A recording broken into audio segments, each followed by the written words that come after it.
We're taking a look at a fantastic Thousand Sons army today.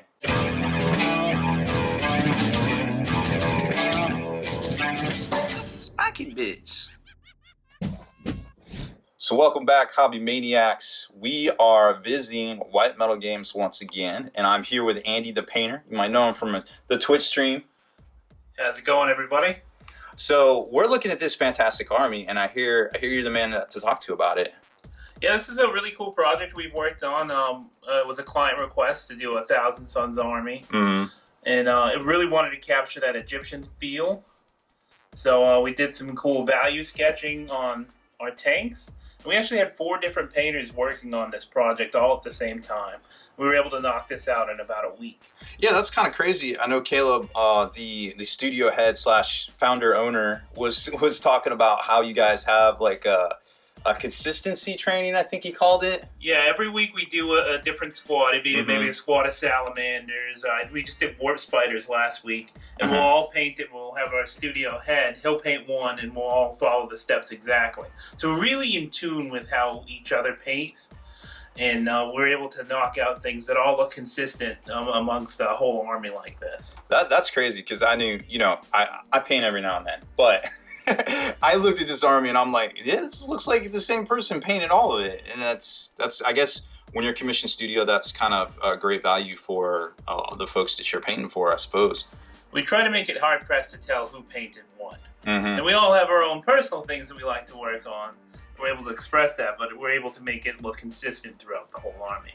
Oh yeah, without a doubt. Yeah, I definitely think that with no doubts here that this looks very consistent from the basing to the shading and the fades. Now, tell me about some of these conversions. Like, okay, first off, you guys have levels. What level is this paint scheme? It's a mix of Electrum and Gold. A lot of the troops are done at Electrum. I know the Rhino and the Predator are Electrum. And some of the characters and the Land Raider were done at Gold. Okay, so they're a little bit higher up. They got some detailing and stuff. Yeah, a little bit finer detailing, a little more time spent on them. I could see that. Yeah, definitely comes through. Looks like some weathering on the guns and such. Very very cool looking things there. And then you've got this. I really like this Demon Prince. He's got a Lord of Change head, Mortarion gun. Yeah. Yeah. One thing that's great about here at White Metal Games, we have a huge room dedicated to just bits and conversion bits. We have a whole different assembly team that we just really have access to a lot of cool things. So if you have an idea, we just run with it and we make it happen. Okay, so I can be like, I want it's like ordering a Frappuccino or something at Starbucks. You just get it done. Yeah, well, you can have it your way here at White Metal Games. I like it. So I like the basing here too. Now this is just more than texture. This is like actually painted. It's a really warm color that I think kind of offsets the blues here. Yeah, we used the Vallejo textured mud. Okay. They have a yellow sand, and then we sprinkled on some sand on top of that, let it dry, and then we used Seraphim Sepia. Okay. PW. Yeah. We washed that, and then we did a dry brush of pallid witch flesh over that. Oh, that is. I would have never thought of that. I do something similar with like my snow effects. Like I'll use PVA glue in the snow, and then I'll come back and I'll put a little snowy crunch on top. But I never went back over it with paint. That's a pretty cool idea. Yeah, I was just playing around with some different textures, and we've kind of wanted to revamp how we did sand. And so I did about a few different types of bases with different methods and different paints, and I was really happy with the way this looks, and that's what we decided to go with. And I like how you worked kind of like those earthy tones into like the weapons, like the sword, Ahriman's little, I don't know, casting bits, we'll call them. The blade over here on this, what is this, Osiren Dreadnought from Forge World. And some of the wisps and the glow effects right there. So it all just kind of, nothing's overpowering, but it's like almost when you look at it, the first thing you see between everything is you see the blue, but then you also see the sand, and neither overpowered each other, I don't feel like.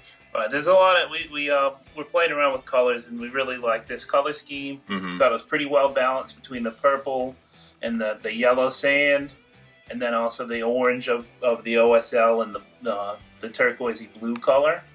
Right. It's pretty well balanced, and we're really happy with the way this came out. without a doubt. Yeah, I'm not the old Casket of Souls. I love seeing stuff like that and all the freehand. It looks like you got a Necrosphinx bit chest plate right there or something.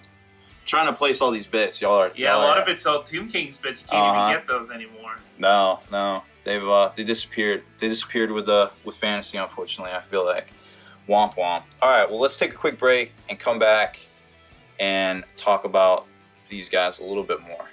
So when I first looked at these guys, I thought that was actually like extra door plates and stuff, but this is all freehand. This is you guys actually drew that. Yeah, the client had a bit of a freehand budget, so we used some extra time and did some value sketching. Okay. So what we do is we do the pre-shading, the white over the black, and then we take a step to do the freehanding using white, and then we go ahead and apply the regular glazes over it. And that's why it looks like it fades. Yeah, it's really subtle, but it adds a nice little accent.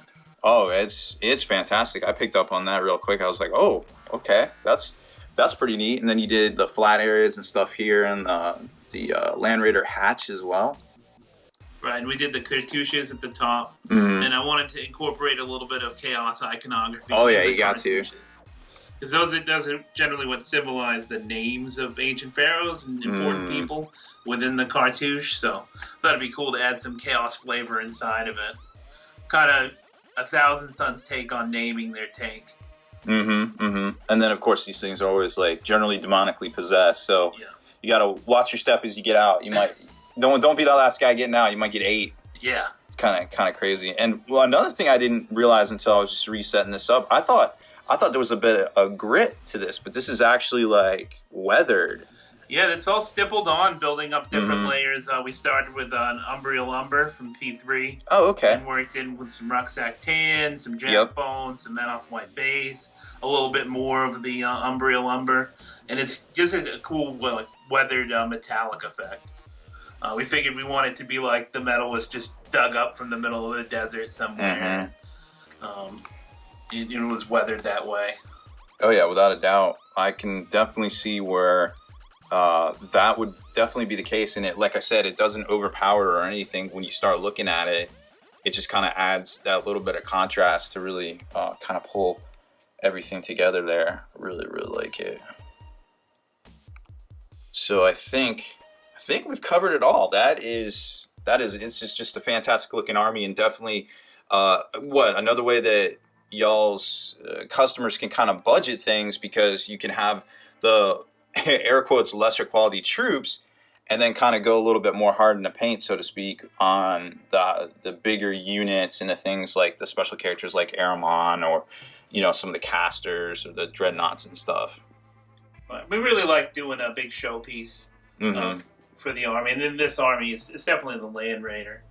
Oh yeah, we like to really go all out on something big, maybe a custom knight that fits your army. We do a lot of stuff like that. Oh, you guys had that recently, like a Thousand Suns Knight? Yeah, we did a Thousand Suns Knight in a similar scheme, and a client really liked that and wanted us to develop a full army to go with it. So that's where we came up with this. Oh, I think it looks fantastic. Whoever's getting this army is going to be very, very happy with it, I feel like. Especially the way Zangors are playing these days on the tabletops. And you don't actually see these are out of stock at GW, by the way, right now. Not to be surprised, but getting the actual chain swords and the little pistols is actually a very hard thing to find right now. So this everything just kind of works together. Even the models themselves are the way they should be. That's what I love about it here. So y'all definitely check out White Metal Games, your one-stop shop for all your commission and conversion needs.